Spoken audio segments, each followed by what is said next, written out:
देखिए, अभी तक कण गतिकी में हमने वस्तु की गति से संबंधित विभिन्न प्रकार की भौतिक राशियों का अध्ययन किया था, जैसे वस्तु की गति, वस्तु की चाल, वेग, विस्थापन, त्वरण आदि। आज हम बात करते हैं कि वस्तु की गति के लिए कौन सा कारक उत्तरदायी, और उस कारक को कहते हैं बल।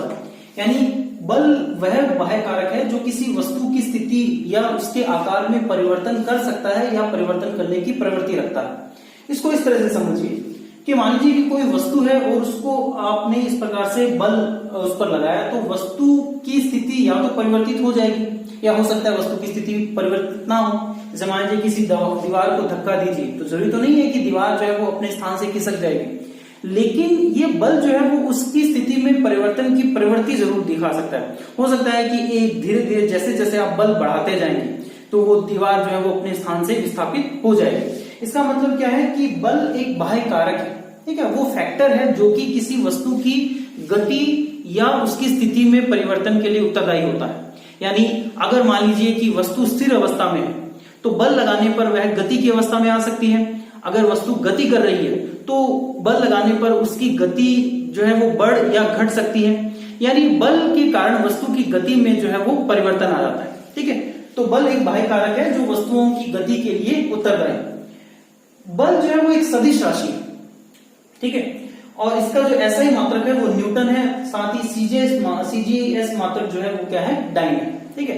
जैसे कई बार सामान्यतः कह दिया जाता है कि किसी वस्तु को धक्का देना या खींचना जो है वो बल है, ठीक है, लेकिन एक परिभाषा के तौर पर देखें तो हम बल को इस प्रकार से परिभाषित कर सकते हैं। देखिए, हम इस न्यूटन को इस तरह से भी ज्ञात कर सकते हैं, या बल का जो मात्रक है 1 न्यूटन, कि अगर मान लीजिए 1 किलोग्राम की कोई वस्तु है और उस पर बल लगाने पर वस्तु में 1 मीटर पर सेकंड स्क्वायर का त्वरण उत्पन्न हो जाता है, ठीक है। तो इस प्रकार से बल का जो मान है, जो F बराबर ma के हिसाब से 1 न्यूटन बराबर 1 किग्रा मीटर पर सेकंड स्क्वायर होता है, या 1 न्यूटन बराबर 1 किग्रा मीटर पर सेकंड स्क्वायर होता है। अब अगर हम न्यूटन और डाइन में संबंध देखें तो 1 न्यूटन बराबर 10 की पावर 5 डाइन होता है। यानी डाइन जो है वो छोटी इकाई है और न्यूटन जो है वो बल की बड़ी इकाई है। देखिए, वैसे तो हमारे आसपास बहुत प्रकार के बल हैं, लेकिन 4 बलों को प्रकृति के मूलभूत बल या बेसिक फोर्स माना गया है। ये कौन कौन से हैं? देखिए, एक है गुरुत्वाकर्षण बल, ग्रेविटेशनल फोर्स, जिससे हम सभी परिचित हैं। दूसरा है विद्युत चुंबकीय बल या इलेक्ट्रोमैग्नेटिक फोर्स। तीसरा है दुर्बल नाभिकीय बल या वीक न्यूक्लियर फोर्स, और चौथा है प्रबल नाभिकीय बल या स्ट्रॉन्ग न्यूक्लियर फोर्स। अब ये बल कहां पर अप्लाई होते हैं और इनकी क्या क्या विशेषता है, उनके बारे में बात करते हैं। देखिए, बात करते हैं सबसे पहले ग्रेविटेशनल फोर्स या गुरुत्वाकर्षण बल की। देखिए, प्रकृति में किन्हीं भी 2 द्रव्यमान वाली वस्तुओं के मध्य एक बल लगता है, उसे हम कहते हैं गुरुत्वाकर्षण बल। यानी गुरुत्वाकर्षण किन्हीं भी 2 द्रव्यमान वाली वस्तुओं में के बीच में हमेशा लगता रहेगा, और ये एक आकर्षण का बल है। यानी 2 द्रव्यमान वाली वस्तुएं या ऐसी 2 वस्तुएं जिनमें द्रव्यमान है वो सदैव एक दूसरे को आकर्षित करती है। लेकिन चूंकि ये प्रकृति का सबसे कमजोर बल है, ठीक है, इसके कारण दैनिक जीवन में ये बल हमें अनुभव नहीं होता। ये बल कहां अनुभव होता है? जहां पर 2 कणों में से, या 2 कणों जिनके बारे में हम इस बल को स्टडी कर रहे हैं, उनमें से अगर एक, कम से कम एक, अगर दोनों हो तो भी ठीक है, अगर कोई खगोलीय पिंड है, ठीक है, तो ये बल हमें अनुभव होता है। जैसे मान लीजिए कि इस पेन और पृथ्वी के बीच में अगर हम इस बल को देखें तो ये बल हमें अनुभव होगा। जैसे अगर इस पेन को अगर छोड़ दिया जाए तो ये इस प्रकार से जो है वो पृथ्वी की जो है केंद्र की ओर या पृथ्वी की जो है सतह की ओर गति करेगा। इसका कारण है गुरुत्वाकर्षण बल, ठीक है। तो ये बल वहीं पर अनुभव होता है जहां पर इस प्रकार से पिंडों का द्रव्यमान जो है वो बहुत ज्यादा है। तो पृथ्वी या किसी वस्तु के बीच में, या सूर्य और पृथ्वी के बीच में, ठीक है, या इसी तरह से पृथ्वी और चंद्रमा के बीच में इस बल को या अनुभव किया जा सकता है। इस बल की जो परास है वो अधिकतम होती है, यानी बहुत ज्यादा दूरी तक भी ये जो बल है वो सक्रिय रहता है। जैसे सूर्य और पृथ्वी के बीच की दूरी लगभग 15 करोड़ किलोमीटर है, और इस इतनी बड़ी दूरी पर भी ये बल जो है वो इस प्रकार से सक्रिय है। देखिए, दूसरा बल है विद्युत चुंबकीय बल या इलेक्ट्रोमैग्नेटिक फोर्स। 2 स्थिर बिंदु आवेशों के मध्य जो बल लगता है उसे हम विद्युत चुंबकीय बल कहते हैं। देखिए, ये बल जो है वो इन आवेशों की प्रकृति के आधार पर आकर्षण और प्रतिकर्षण का हो सकता है। जैसे अगर मान लीजिए कि समान आवेश हैं तो उनमें प्रतिकर्षण होगा, और अगर असमान आवेश हैं तो उनके मध्य आकर्षण का बल होगा। तो विद्युत चुंबकीय बल भी प्रकृति का एक मूलभूत बल है। देखिए अब एक अन्य बल के बारे में पढ़ते हैं जो प्रकृति का एक मूलभूत बल है, जिसे हम दुर्बल नाभिकीय बल कहते हैं। देखिए कुछ पदार्थ होते हैं जो कि कुछ पदार्थ हैं जो कि रेडियो सक्रियता प्रदर्शित करते हैं, यानी उनके नाभिक से स्वतः ही विकिरणों का उत्सर्जन होता रहता है। ऐसा इसलिए होता है कि परमाणु का नाभिक जब इस प्रकार से आकार में बड़ा हो जाए या उसमें इस प्रकार से कणों की संख्या जब बढ़ जाती है तो अपने स्थायित्व को प्राप्त करने के लिए अपने अतिरिक्त जो द्रव्यमान है उसको कम करता रहता है, ठीक है। और इसके दौरान या इस रेडियो सक्रियता के दौरान पदार्थ के नाभिक से बीटा, अल्फा या अन्य प्रकार के कणों का उत्सर्जन होता है। तो इन कणों के उत्सर्जन के दौरान जो बल उत्पन्न होता है वो दुर्बल नाभिकीय बल है, ठीक है। और इसी बल के कारण जो है हम रेडियो सक्रियता वगैरह को प्रभाव या समझा सकते हैं। तो जहां पर भी रेडियो एक्टिविटी होगी या किसी परमाणु जो अगर कोई परमाणु रेडियो एक्टिविटी शो करता है तो वहां पर दुर्बल नाभिकीय बल उत्पन्न होता है। ये बल जो है वो गुरुत्वाकर्षण बल से अधिक जो है एक तरह से शक्तिशाली है, लेकिन जो विद्युत चुंबकीय बल थे उनसे कम शक्तिशाली है। अब प्रकृति के चौथे मूलभूत बल की बात करते हैं और वो है प्रबल नाभिकीय बल या स्ट्रॉन्ग न्यूक्लियर फोर्स। देखिए इस बल को समझने से पहले हम थोड़ा सा जो है परमाणु मॉडल के ऊपर बात करते हैं।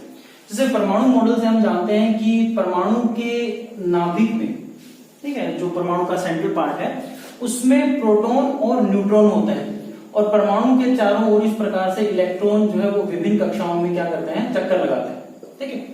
इस प्रकार से इलेक्ट्रॉन जो है वो इस नाभिक के ऊपर जो है चक्कर लगाते रहेंगे। अब प्रोटॉन जो है वो इस प्रकार से धनात्मक आवेशित कण है और न्यूट्रॉन जो है वो इस प्रकार से क्या है कि उदासीन कण है, इस पर कोई आवेश नहीं होता है।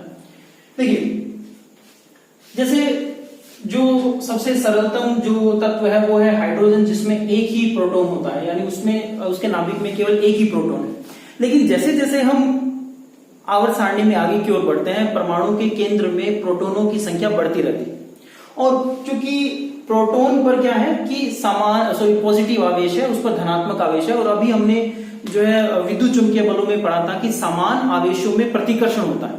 तो इस हिसाब से जैसे जैसे नाभिक में प्रोटॉनों की संख्या बढ़ती जाएगी, hydrogen, helium, lithium, beryllium, boron वगैरह में, तो इससे क्या होगा कि परमाणु के नाभिक में प्रतिकर्षण का बल बढ़ता जाएगा, और एक समय ऐसा आएगा कि परमाणु का नाभिक जो है वो इस प्रकार से नष्ट हो जाएगा।